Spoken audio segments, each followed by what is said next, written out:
Hello everyone. In this episode, I'm going to talk about Lemon's problem. I'm going to do this by talking through a simple example, but it's a highly generic one. So let me first describe the problem and then answer a few questions. So there are two players in this game. One of them is Bob. He is the seller. He owns a car, a used car, and he is willing to sell this car. And the consumer, the potential consumer, which is the second player, is called Dylan. We assume that both Bob and Dylan are price takers, so this is a perfectly competitive market. But we are going to focus the interaction between Bob and Dylan. And so without loss of generality, we can ignore everybody else in this market. So meaning there might be a bunch of other buyers and sellers, but let's ignore all of them and focus only on these two guys as if there's nobody else in this market. And so it is safe to assume that they are price takers. So they do not determine the price level. They're going to take it as given. Well, remember, Bob owns a car. Well, this car can have, there could be two scenarios regarding the quality of this car. It could be, the car could be a low quality car, in which case we call it Lemon, or it may be a high quality car. So if you like, you can imagine the low quality car is the one where if Dylan buys it, he needs, a frequent visit to a mechanic, and so it's going to cost him a lot. But if it is a high quality car, probably Dylan, if he buys it, he's going to be able to use this car for a long time without really a serious cost. So again, the car can be high quality, low quality. Obviously, in reality, we know that the level of quality can range from one end of the spectrum and to the other end of the spectrum. So it doesn't have to be a binary, but for simplicity, let's assume that it is either high or low quality. And Q is some probability between 0 and 1 is the probability that the car is low quality. All right? Well, if you like, you can imagine this scenario as if, what determines the quality of the car? Obviously, the history of the car. How Bob used this car, and before Bob, maybe it was the second used car for Bob as well. And so before that, how it's been used. And so the history is basically determines the quality of the car. But history here is not a player. And so we assume that the nature basically randomly draw the quality of the car, and with some probability Q it's going to be low quality, and with some probability, meaning with 1 minus Q probability, it's going to be high quality. All right, and then because Bob is the owner of the car, Bob can observe the quality of the car. This is not a game tree. I just wanted to sort of give a picture about how we kind of describe this or sort of incorporate the nature's move into this strategic environment. Again, nature is not a player here. It just determines the type of the car. All right. Well, what about the willingness to buy and willingness to sell for these players? Because these are important parameters. Well, let's assume that Bob's willingness to sell for this car, meaning the lowest price he will be okay to accept, is $0, meaning he is actually okay to give this car for free. Again, this is the case if it is a low quality car. If it is a high quality car, however, the lowest price he will accept is $2,000. Obviously, any higher price is welcomed, but he will never sell his car if the price is below $2,000. Again, if it is a high quality car. While on the other side, Dylan, the consumer, his willingness to pay or his willingness to buy this car is $1,000 if the car is a low quality car. So if it is low quality car, Dylan doesn't want to pay a cent more than $1,000. But obviously he will be happier if he pays a lower amount of money. And symmetrically, if the car is a high quality car, then Dylan's willingness to pay is, so the maximum price he will be okay is $3,000. Well, finally, what is the payoff in this game? Well, before that, maybe, what are the strategies in this game? What do Bob and Dylan choose? Well, they choose simultaneously and independently, all right, with simplicity, to trade or not to trade, all right? So remember Bob and Dylan takes this price, and then Bob says, okay, I'm willing to trade. Dylan also says, I'm willing to trade. In this case, the trade will occur. If either one of them says, I don't want to trade, well, then the trade will not occur. All right. So if trade occurs, Bob's payoff is going to be P minus C Bob, meaning the price he received minus his willingness to sell. So basically, this is the surplus, the seller's surplus, the producer's surplus, right? If there's no trade, he is going to receive no surplus, and hence his payoff is 0.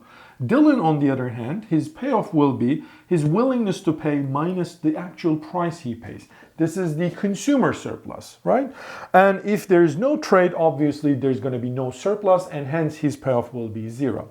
Once again, if you like, you can think of this sort of strategic environment as follows. Nature moves determines whether the quality of the car is high or low. Well, if it is a low quality, well, the game is a simultaneous move game, trade, not trade, trade, not trade. So let's suppose Bob is the row player, and therefore the column player is Dylan. And so the trade payoffs will be what? Well, because this is the low quality car, the willingness to pay for Dylan is $1,000. Willingness to sell is $0. So if it is a trade at a price some P1, okay, or P low, let's call it P low. Well, then in this case, the payoff for Bob is going to be P low minus 0, all right, and then payoff for Dylan is going to be V Dylan, his willingness to pay, which is 1,000. Oops, I need more space. Minus the price, PL. All right. If there is no trade, all right, well, then in this case, they both receive, here, for example, Dylan is willing to trade, but Bob is not willing to trade. Well, the trade is not going to occur, and so payoff 0, 0 everywhere. And symmetrically, in this case, trade, no trade, trade, no trade, 0, 0 here, and only trade is going to have some payoffs, and the payoffs is, let's suppose the price of this good is P high, comma, 3,000, this is going to be, remember the willingness to sell is not 0 anymore. It's P high minus 2,000, comma. So this is the Dylan's payoff, and the Bob's payoff, and the Dylan's payoff is 3,000 minus P high. Okay, so that's it. I don't know. To be honest, by the way, this is not an extensive form game. Don't forget, the nature is not really a player.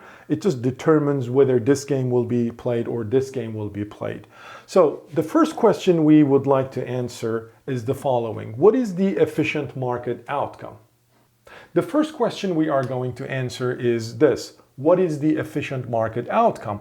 Under symmetric information. So what does that mean? The symmetric information means Bob already knows the quality of the car, all right? So here, if there's someone who is not aware of the quality of the car, it should be the buyer, right? So, however, we are looking the symmetric information case. That means, let's consider that Dylan also observes the quality of the car. Maybe he's an expert of cars, so he takes the car for test drive and he can understand whether it's low quality or high quality. In this case, well, what is the efficient market outcome? Well, here, let's look at the, so you remember Dylan is the buyer and the seller is Bob. So there are two scenarios. It's a low quality or high quality car, right? So Dylan the maximum amount of money he's willing to pay for low quality is $1,000, and Bob's the maximum willingness to sell is 0. So therefore, there is a room for $1,000. I mean, a surplus of $1,000. If the price for low quality car is less than or equal to 1,000, but greater than or equal to 0, trade is going to occur. Agree?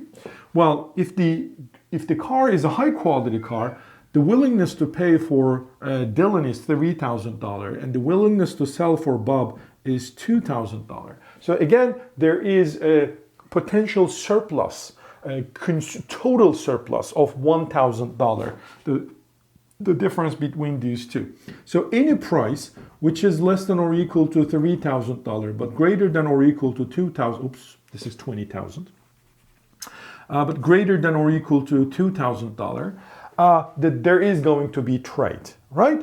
Why is that? Well, because if price is less than $3,000, the payoff for Dylan is going to be positive, and because price is greater than $2,000, payoff for Bob will also be positive, meaning greater than 0. So therefore, trade will be the only equilibrium.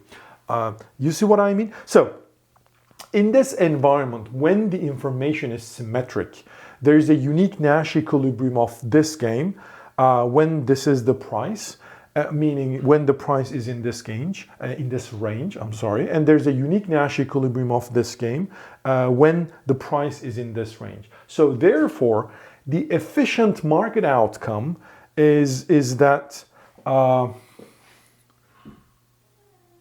Bob and Dylan trades the car at some price, PL or PH. This is the efficient outcome. So if the car is low quality, they should trade at this price. If the car is high quality, they should trade at this price. I mean, at the price in this range, but nevertheless, they should trade this good, because if they don't trade this good, they're going to get 0 payoff. But if they do trade this good at those prices, both will get positive profit. And so the total payoff will be maximized. So the outcome will be efficient. So once again, let me summarize. The efficient outcome in this market is that whether the car is a low quality car or a high quality car, the car should be traded at some price in those ranges. All right?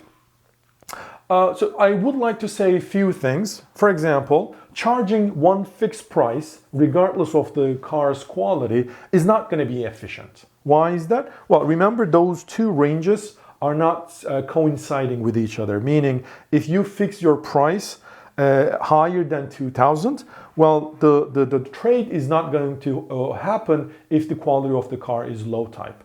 But if the price is very low, lower than 2,000, this time trade is not going to happen because Bob is not going to be willing to sell his car at a price lower than $2,000. And so, therefore, a fixed price is not going to give us an efficient outcome. We have to have two different prices. Well, now, let's look at the second question. What if there is asymmetric information, right? This is what we observe in real life. Meaning, Dylan cannot distinguish whether this car is a high quality car or low quality car. Well, then what is can we still achieve this efficient outcome? Remember, efficient outcome was trade should happen whether the car is high or low quality at some prices.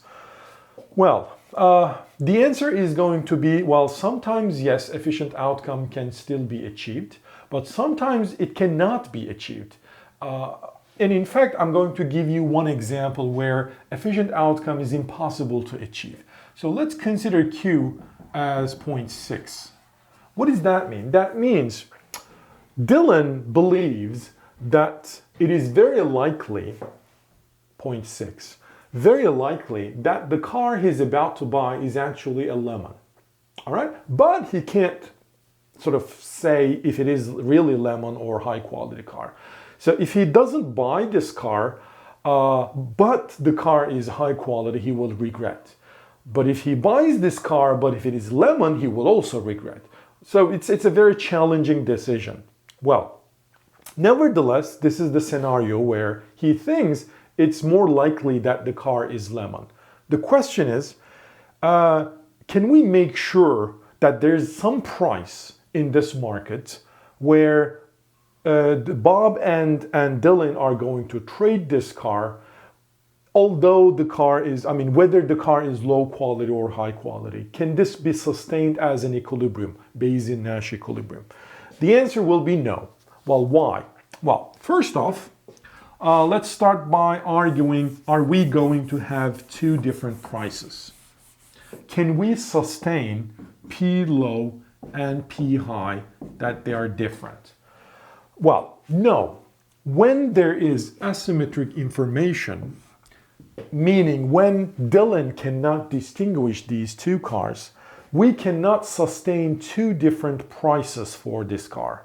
Why is that so? Well, suppose the low quality car's price is, $500, and the high quality car's price is $2,500.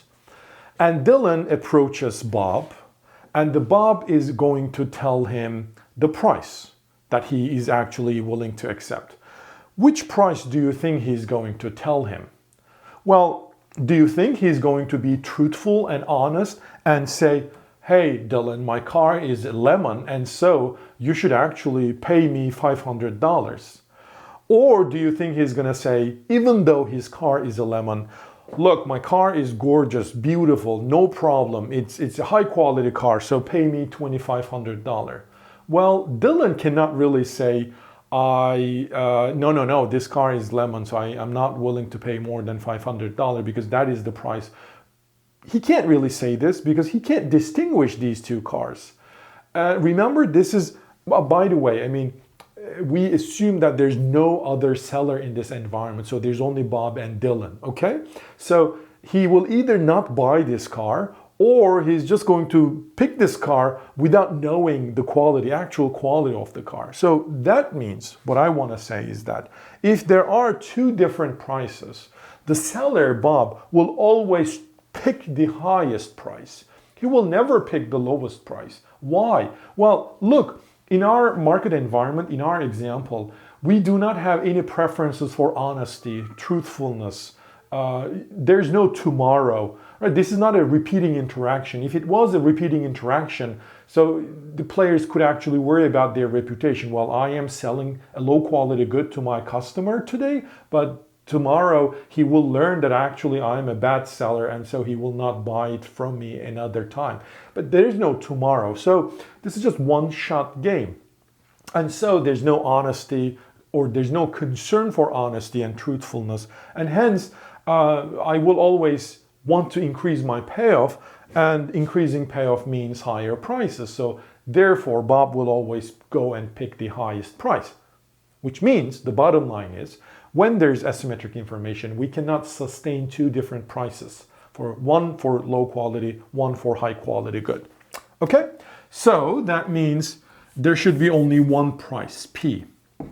Question is there any price level that will sustain trade for both goods? Let's check that. Well, if you want to make trade as the Nash equilibrium of this game, well,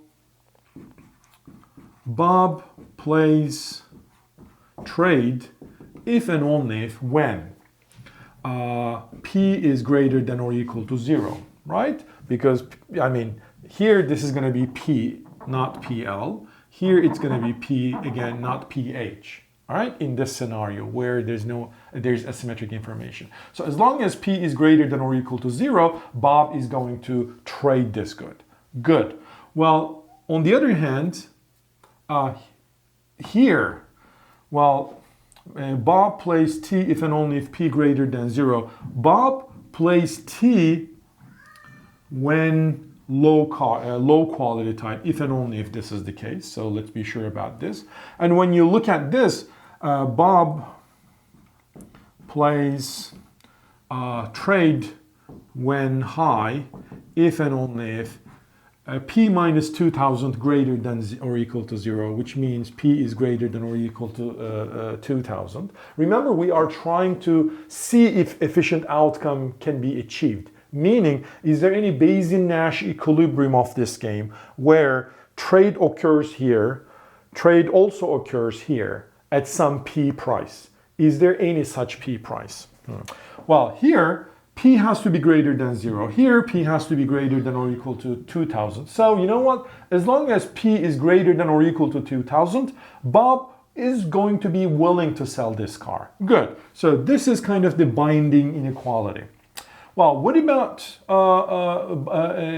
Dylan?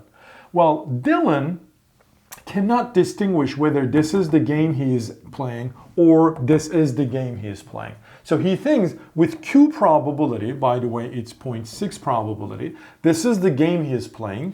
With 1 minus Q, I mean with 0.4 probability, this is the game he is playing. So therefore, he's going to take an expected utility of trading and not trading.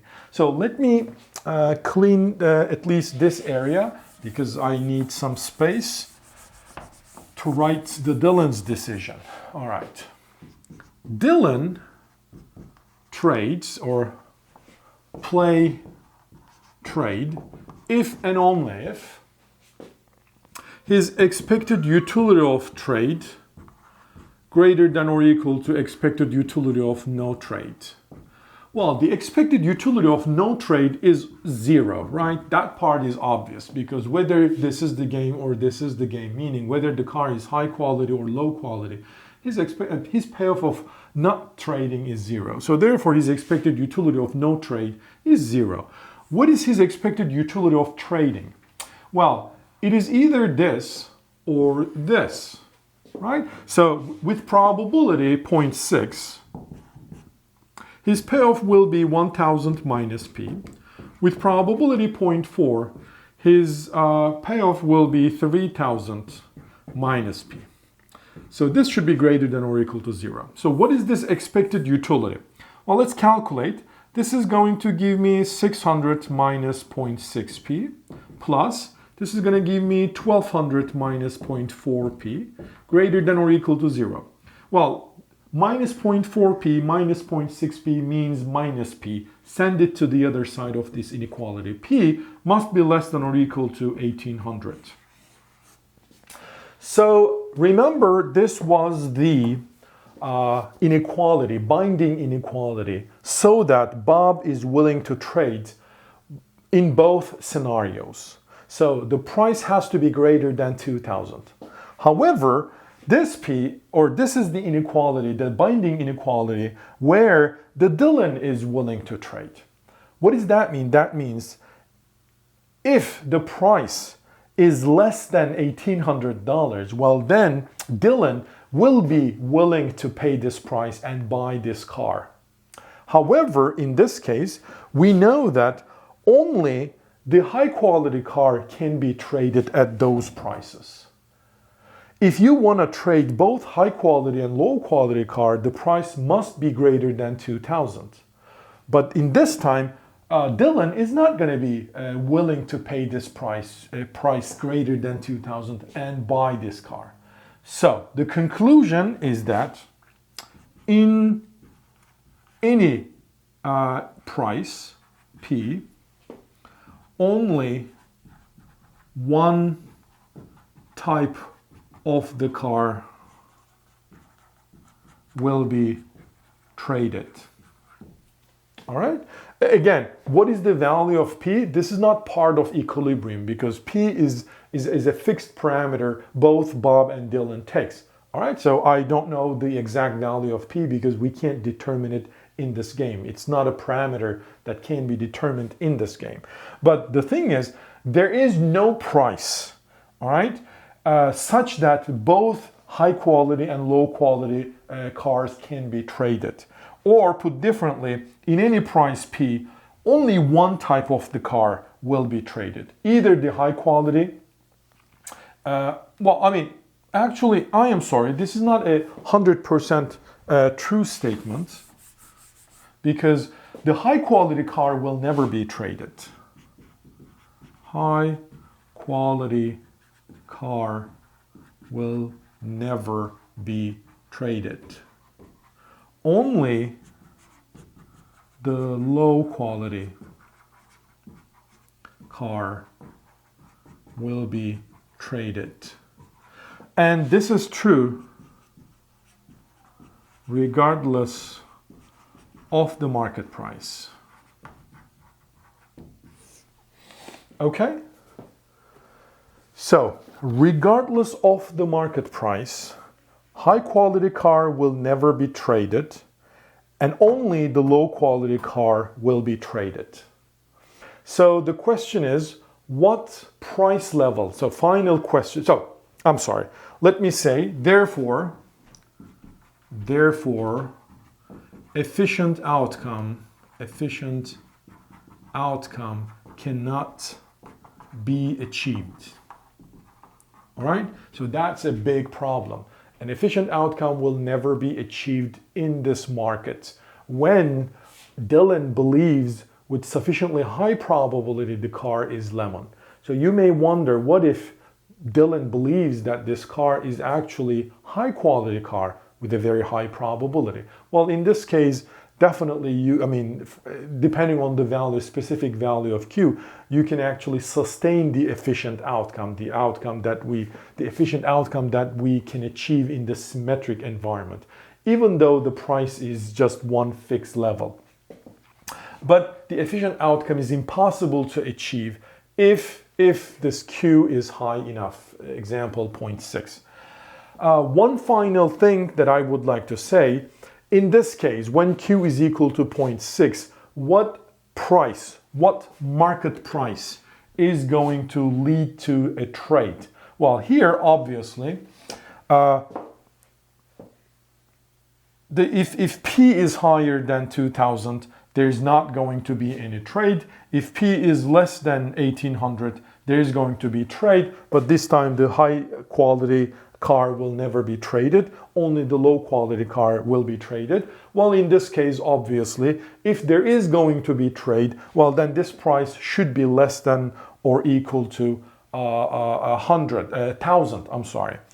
You see what I mean? Because for example, this is what I'm trying to say. If P is equal to, for example, 1700, if this is the market price, well, then in this case, there is no equilibrium, no Bayesian Nash equilibrium where the low type car can be traded. I know that the high type car will not be traded anyhow. Why is that? Well, because if only the low type car is going to be traded, well, Dylan is not going to be willing to pay 1700 because he knows that in equilibrium only the low quality cars will be traded, and so he should be paying less than $1,000. Okay, but again, my motivation was to see if efficient outcome can be achieved or not, and we just proved that it cannot be. Okay, now I would like to look at exactly the same problem, but this time I assume that the quality that the car is low type is actually very low, 0.2, let's suppose. Can we sustain efficient market outcome? Well, you'll see the answer will be yes. How so? Well, once again, because we assume asymmetric information, we cannot have two different prices. So it has to be P regardless of the quality of the car. So that means the question is the following. Is there any P such that both Bob and Dylan wants to trade regardless of the quality of the car? Okay? Meaning whether the car is a high type or low type, Bob is willing to sell it and Dylan is willing to buy it. Can we find some P level, the price level? Well, Bob who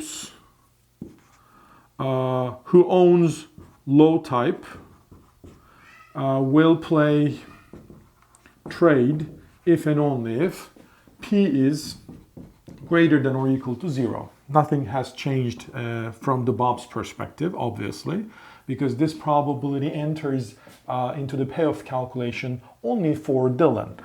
And Bob, who owns the high type car, will play T if and only if P minus 2000 greater than or equal to 0, which means P is greater than or equal to 2000. So the price has to be greater than or equal to 2000. In that case, Bob is willing to sell both his high and low quality cars.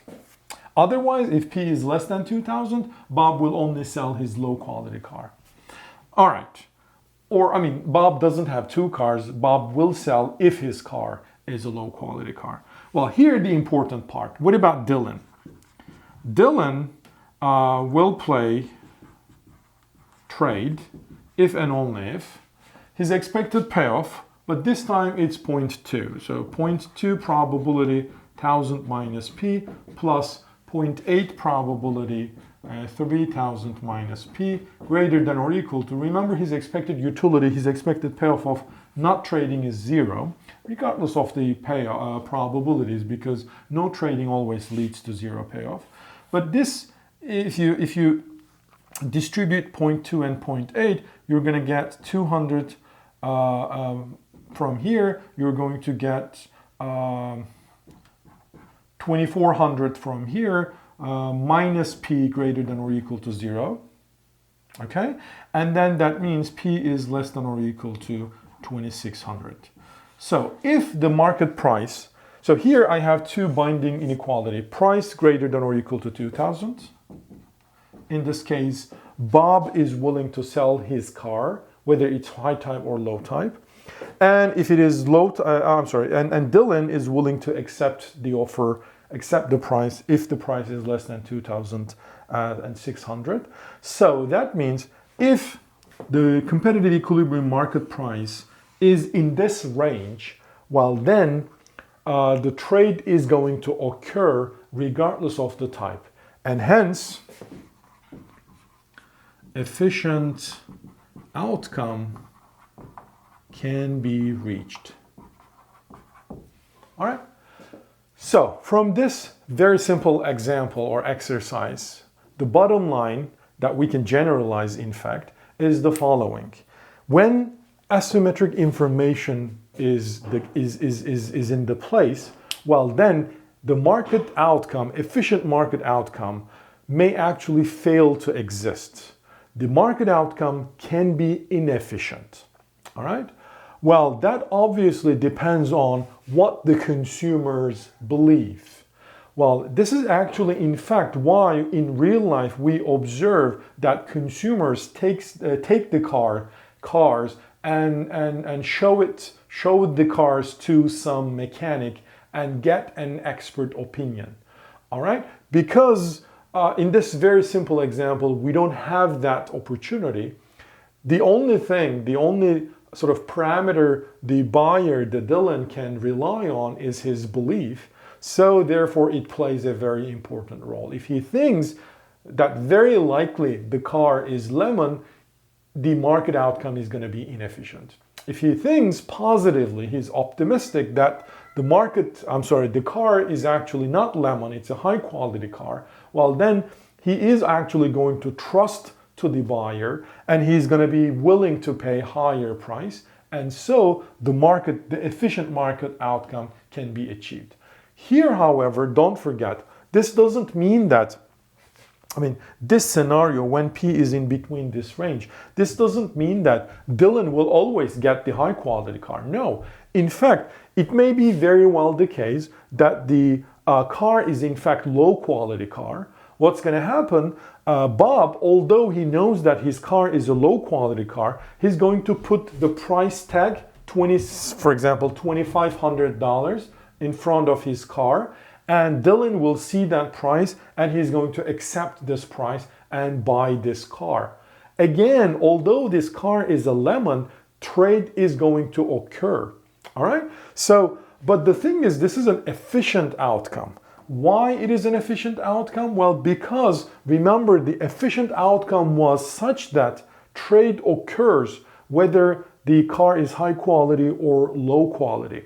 Because efficiency here means the total surplus, the consumer surplus plus producer surplus, is maximized. All right? And the outcome where trade occurs regardless of the quality car was the efficient outcome under the symmetric information case.